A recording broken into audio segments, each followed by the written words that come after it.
Save 10% on your next GoDaddy.com order by using the coupon code CHRIS. We've got a next call here. Hello. It's Aaron again. Hey, sorry about that. My phone battery died. It's alright. I was just wondering, have you heard yet of Adobe CS5 coming out? Have I heard of Adobe CS5 coming out? I have. And have you gotten any reviews on it yet? No, I don't. Unfortunately, the program costs $4 million, so I can't afford it. And they haven't sent any review copies along. How much does Adobe software cost these days? CS4 is $2,500. Oh, 2,500, 4 million. What's the difference? It's just, God, so outrageously overpriced. I can tell, no, seriously. Most of the photo editing I do these days is inside of Google's Picasa, which is free, cross-platform, Mac OS X, Linux, and Windows, and it does what I need it to do. I mean, I've used Photoshop Elements in the past, but even that seems to be a bit of a kludge, overkill. I have, however, seen one feature inside of CS5 that looks to be killer. Now, we've seen the cloning tool, you know, in just about any photo editor where you could, let's say, if someone took a screenshot of what was happening with the video right now and they wanted to eliminate the iPad sitting up front, they could essentially click on one area of the curtain and then another area and then start, you know, erasing the iPad and just replacing it with the curtain. With CS5, they've tweaked that to such an amazing degree, it looks magical. Like right now, it would be very painstaking because this object, to erase it, you would have to essentially, you know, blend into the curtain. But then I've also got this desk here, and then I've also got the shadow running along, you know, where the iPad's sitting. I don't know if you can tell that with where chat was, but to get it to look like that, we'll just assume that the iPhone's not sitting there.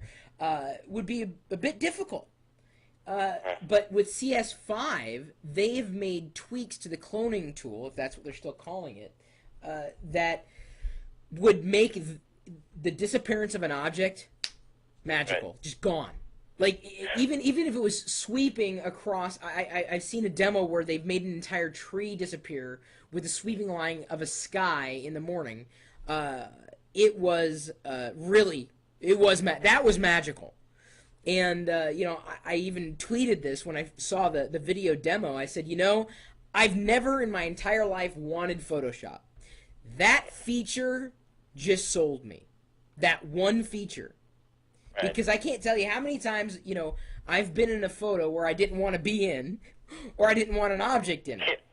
And to eliminate that is you got to remember, the Creative Suites, it's not only Photoshop. I mean, great programs such as After Effects, or I don't know if Audition is still in it, but I know Sound Booth is.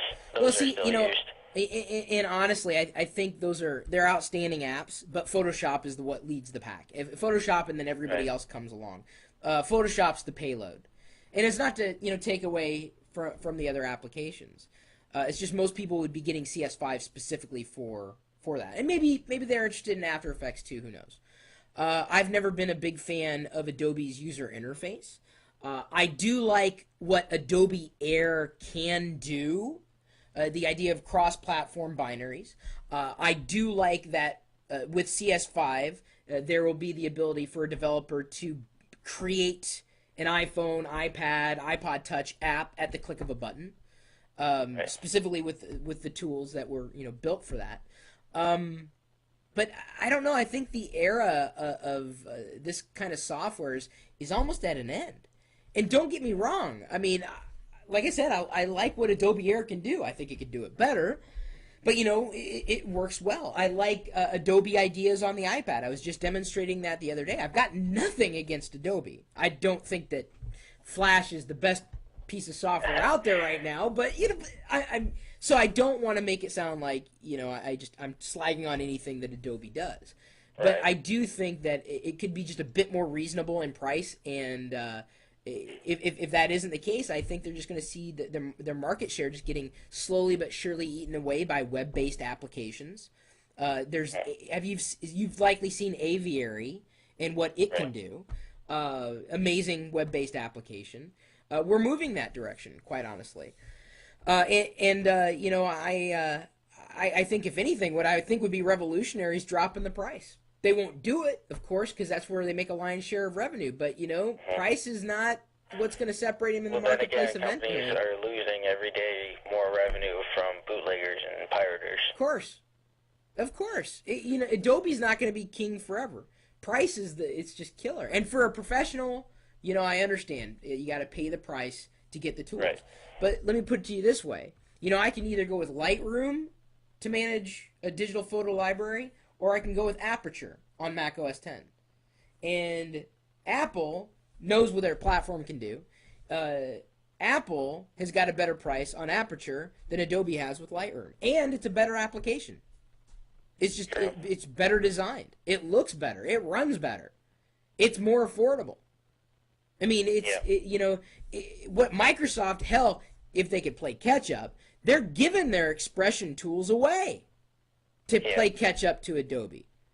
So it's just going to be a matter of time before we see tools that are free or certainly you know, more cost effective overtake Adobe. I don't need After Effects. I have iMovie. Is it perfect? No. Do I use it all the time? No. I don't need Photoshop. I don't need these tools. Just don't.